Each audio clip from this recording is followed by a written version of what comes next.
Yun, magandang hapon po sa ating lahat at magandang gabi kung gabi po ito mapapanood. At ako nga pala po si Brother Manny, kilala naman po ninyo ako at Manny Katubay. At ngayon po ako ay magbabahagi ng salita ng Diyos. At ako po yung in-schedule ni Pastor Maris ngayong araw na ito. Kaya ito pong salita ng Diyos ay medyo bibilisan natin at ang video po ay mahirap i-upload, mahirap ipasa sa messenger kapag ito ay sobrang laki. Ngayon, pag-usapan po natin ang salita ng Diyos ng mabilisan. Ito po yung aking ibabahagi ay ang Panginoong Diyos ang magtuturo at ang Kanyang Banal Espiritu ang gagabay. At ngayon, basahin po natin ang ating banal na kasulatan sa 1 Peter 3:12. Ang mata ng Panginoon ay basahin po natin sabay-sabay. Ang mata ng Panginoon nakatuon sa matuwid. Panalangin nila ay malugod na agad dinirinig. Ngunit tuwing makikita ang sa taong gawang lihis, yung banal niyang muka sa puot ay nagngingit-ngit. Dalawang tao pong tinutukoy dito, isa ay matuwid, ang isa ay hindi. Ang sabi yung gumagawa ng lihis, ayun ay hindi matuwid. Ang sabi doon, si Yahweh ay nagngingit-ngit, yung kanyang banal na muka ay nagngingit-ngit sa puot doon sa mga taong gumagawa ng lihis. At dito naman sa sinasabing mata ng Panginoon nakatuon sa matuwid at ang kanyang pandinig ay nakatuon din sa matuwid dahil panalangin nila ay malugod na dinirinig. Yon. Tayo po ay sino po yung tinatawag na hindi matuwid? Yung mga gumagawa ng hindi nakalulugod sa Diyos, yung gawaing lihis, hindi yun matuwid. At ito namang isa, yung tinatawag na matuwid ay yung sumusunod sa kalooban ng Diyos. At sino yun? At ang sabi doon, ayun ipakikinggan ka agad. Ang sabi, panalangin nila ay malugod na agad, dinirinig. Pakikinggan yung panalangin. Agad, ang sabi agad. Sabi nga, may nadinig akong isang kapatiran, now na. Pag humingi ka sa Lord, now na. Agad ito'y dinirinig. Sino yon? Sino yung dapat manalangin para agad madinig ng Diyos sa kalagayan ng ating bansa, ng ating bayan, ng buong mundo ay may kumakalat na coronavirus, ito idadalangin. Sino ang authority na manalangin para ito matinig? Ay din taong matuwid. Ay sino yun? Ikaw at ako. Tayo, mga naniniwala at nananampalataya sa Panginoong Hesukristo. Tayo mga believer. Tayo yung pakikinggan ng Diyos. Masakit man tanggapin sa iba na pag nadinig nila itong mensahe na ito, sasabihin ay di kayo nangalangang banal, kayo nalang pakikinggan. Hindi, sinasabi lang yung katotohanan na tayo mga believer, tayo mga naniniwala at nananampalataya ang pakinggan ng Diyos. Ayun ang sabi panalangin nila yung malugod na agad, dinirinig. Ayun ang sabi ay tayo yun, ikaw yun, lahat tayo yun. Tayo nananampalataya, walang ibang mananalangin na madidinig agad kundi tayo. Ayun po yung sabi. Dahil doon sa opposite, nakikita ang taong gawaing lihis, ang banal niyang muka ay sa puot nagngingit-ngit. Yun. Ay pag nanalangin yung taong lihis nang hindi pa nakakahingi ng tawad, nang wala pa tamang relasyon sa Diyos, ay nagngingit-ngit. Nagngingit-ngit ang nagpuot sa galit ang ating Diyos. Ay paano naman na masasabi, Brother Manny, na tayo ay karapat-dapat na manalangin sa Panginoon? Ay tayo may makasalanan din. Tama, makasalanan din tayo. Makasalanan din tayo. Hindi rin tayo karapat-dapat nung si Jesus ay hindi pa natin tinatanggap bilang Panginoon na tagapagligtas. Dahil sabi nga sa Isaiah 59:2, ngunit ang mga sala mo ang nagiging dahilan kung bakit hindi diringgin ang dalangin mo. At siya ding nagiging dahilan kung bakit naglalayo kayo ng Diyos. Ayun. Ay paano matatanggal yung kasalanan yun? Ang sabi sa Romans 5:1 ay dahil sa pananalig sa ating Panginoong Jesucristo ay tayo ipinawalang sala. Yun, ipinapawalang sala. Nagkaroon ng kapatawaran ng kasalanan. Sabi sa 1 John 1, kung ipahig mo yung makasalanan, ay patatawad pagkat siya'y matuwid. Tayo ay mga naniwala at nanalig sa Panginoong Jesucristo. Dahil sa pananalig na yun, tayo pinapawalang sala. Yung ating mga kasalanan ay nagkaroon ng kapatawaran. Kaya tayo mabibilang sa mga taong matuwid. Sabi sa John 1:12, ang sino man tumanggap at nananalig sa Kanya ay binibigyan ng karapatang maging anak ng Diyos. Karapatang maging anak ng Diyos. Ibig sabihin, karapatan mong maging anak ng Diyos dahil tumanggap ka at nanal si Panginoon Kristo, karapatan mong humiling at humingi at manalangin sa Diyos. Ay tayo magiging representative.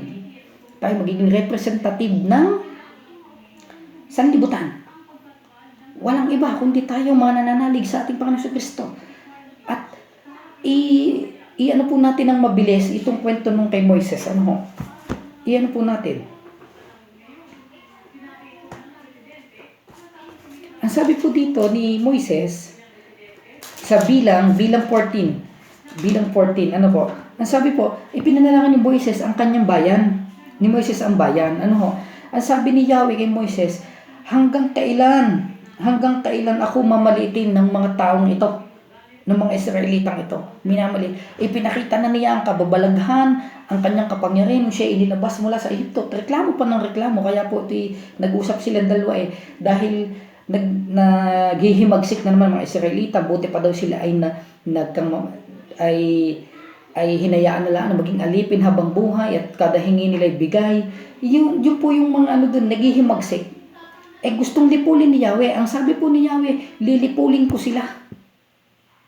At sa iyo pagmumulain.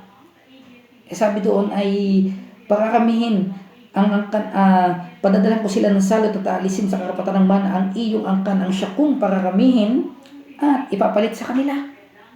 Ayun, lilipulin at mag-uumpisa muli kay Moises. Ngayon, ipinaalam ni Moises ang pangako niya kina Isaac, kina Abraham, Isaac at Jacob. Sabi ko, lilipulin niyo po, di ba po kayo po yung naglabas sa Ehipto Ang sabi kayo naglabas sa Ehipto, mababalitaan niyo ng mga Ehipto at ibabalita sa Kanaan. Bakit inilabas sa Ehipto at ipinatay lang dito sa ilang, dalhin baka po sabihin nilang hindi niyo sila kayang dalhin sa lupang pangako. Kaya po ako'y nagsusumamo. Sabi po ni Moises, ako po'y nagsusumamo. Paikliin lang po natin Sabi po ni Moises, ako'y nagsusumamo sa inyo. Dahil sabi si Yahweh ay matiyag. Sabi, kaya nga isinasamo ko na minsan pa ninyong ipamana sa inyong kadakilaan tulad ng sinasabi niyo noong una. Si Yahweh ay matyaga at matyaga sa pakikitungo sa mga makasalanan, mahabagin at handang magpatawad. Ayun, si Moises po yung nagsasabi noon. Ito yung conversation ni Moises at saka ni Yahweh. At ang sabi, sinasama ko nga, Yahweh, patawarin na ninyo ang mga taong ito at patnubayan sila tulad ng inyong ginawa mula nung sila ilabas ninyo sa Ehipto. Yamang kayo ang Diyos ng pag-ibig at handang magpatawad sa nagkasala. At sinabi pa nga po dito ay, alam naman natin na sa pangkat ng kasalanan ay sinisingil ng Diyos sa ika-4 na saling lahi. Noon, sinisingil po ni Yahweh yun sa 4 na ikasaling lahi. Ngayon naman, ay sabi nga, yamang kayo ay Diyos ng pag-ibig at handang magpatawad. Alam po ni Moises yun, kaya po siya nagsusumamo. Ganon din po, alam po natin ang kahinaan ng Diyos, hindi mo po sinasabing kahinaan, kumbagasakan yung kanyang dakilang pag-ibig. Ang magpupush para tayo ay tugunin sa kanyang panalangin. Dahil hindi pakikinggan kung mananalangin itong mga naghihimagsik, ay hindi ito pakikinggan ni Yahweh. Ang pakinggan ito si Moises dahil siya yung matuwid. Siya yung nananampalataya. Siya yung naniniwala na kayang gawin ang lahat ng bagay. At dahil ang sabi po ni Yahweh, sinabi ni Yahweh, dahil sa panalangin mo, pinatatawad ko na sila. Yun. Tayo po kapag nanalangin, noon ay si Moises po yung tagapamagitan nila. Ngayon, ang tagapamagitan natin dito sa ating Diyos Ama ay ang Panginoon Kristo. Tinanggap natin ang Panginoon Kristo bilang tagapagligtas, tayo binigyan ng karapatang maging anak ng Diyos.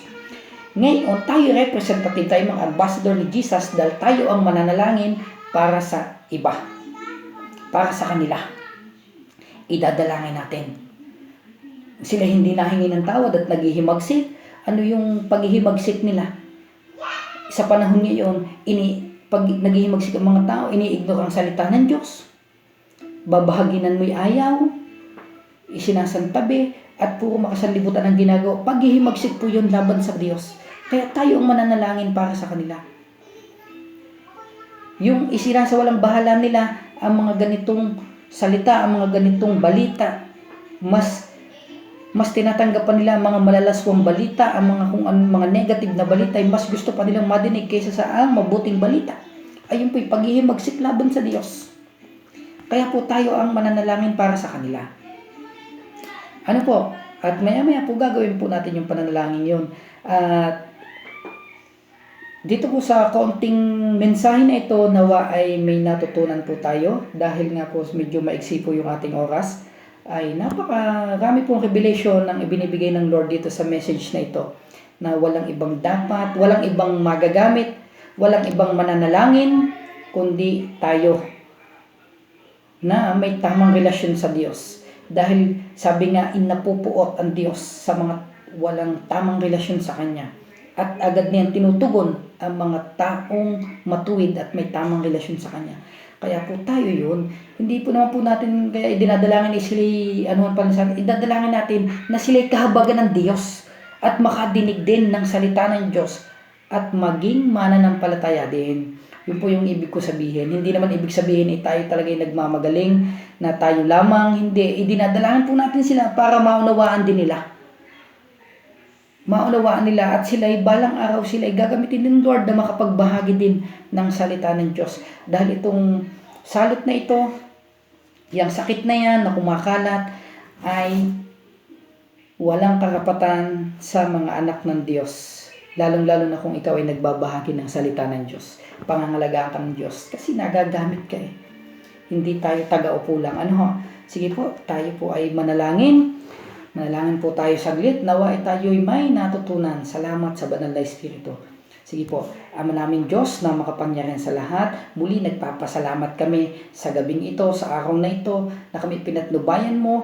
Panginoon, dalangin po namin itong panalangin ito. Alam namin, Lord O God, na ikaw ay nakikinig at kami pinatawad mo sa aming mga kasalanan, kaya kami naging matuwid sa iyong harapan, kaya kami nagsusumamo katulad ni Moises, kami nagsusumamo, Panginoon, nakahabagan mo ang mga taong nakapalibot sa amin dito sa sanlibutan, kahabagan mo, Panginoon, yung mga na kapitan ng virus at bigyan mo ito ng kumpletong kagalingan. At Panginoon, dalangin po namin.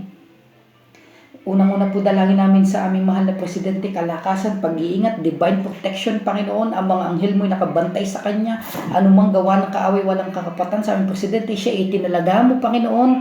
Itinalaga mo bilang mamumuno ng aming bayan. Kaya naroon, Panginoon, alam namin na hindi mo siya iiwan ni pababayaan man. Lord, napakasarap pakinggan kapag ang isang namumuno ay isang may takot sa Diyos. Kaya dalangin ko po ito'y makilala at magkaroon ng malalim na relasyon sa iyo ang aming mahal na Presidente. At kapag ito ay nanalangin at lumod sa iyo, idinalangin ng kanyang bayan, 100% pakikinggan mo dahil siya may takot sa iyo. At ayun po, Lord O God, ang inaantay namin. Ngayon, dinudinig mo aming mga panalangin para sa aming mahal na Presidente. At Panginoon, kung ito'y mangyayari, Panginoon, mas lalong mapaparangalan ng iyong pangalan kapag ang aming Pangulo, ang aming mahal na Presidente ay nagkaroon ng banal na pagkatakot sa iyo, mas lalong may improve ang kanyang power na i-organize, pamahalaan ng aming bansang Pilipinas, Panginoon, at mas lalong mahayag ang iyong kapangyarihan, ang iyong kabutihan sa bawat Pilipino. Dalangin ko din po, Lord O God, ang mga frontliners. Idinadalangin ko po, Lord O God, na patuloy mong iingatan, pagpapalain, isupply ang kanilang mga pangangailangan, Panginoon, divine protection sa kanilang mga buhay, maging mga nasa ibang bansa, mga frontliners, mga kapulisan, doktor, nurse, at ang mga sundalo at mga DSWD, at Lord, ang mga LGU, Lord O God, lahat, Lord O God, ng mga frontliners na ando ng iyong divine protection at ang benefits na pagbibigay ng mga supply, mga PPE, Panginoon, at maging Panginoon at ang kanilang mga pangailangan at ang maging kanilang mga pamilya, ipatuloy mong ingatan din, Lord O God.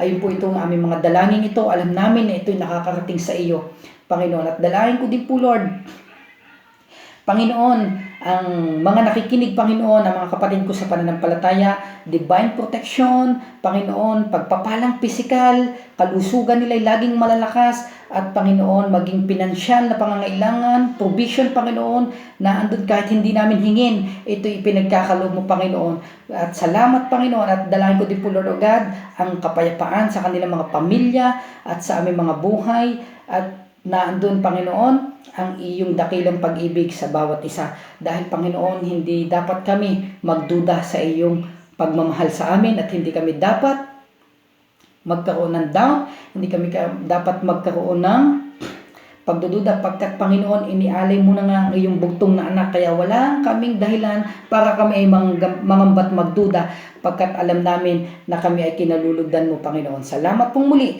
sa iyo po pinagkakatiwala ang buhay ng bawat isa ng mga kapatid ko sa pananampalataya na nakikinig, Panginoon. Dalangin po namin ngayong mga oras na ito, Lord o God, ay sa lalong madaling panahon, itong coronavirus na ito ay aalisin mo sa bansang Pilipinas at ito magiging zero sa anumang virus, zero sa anumang sakit karamdaman, Panginoon. At dalangin ko po, Panginoon, at ang sabi niyo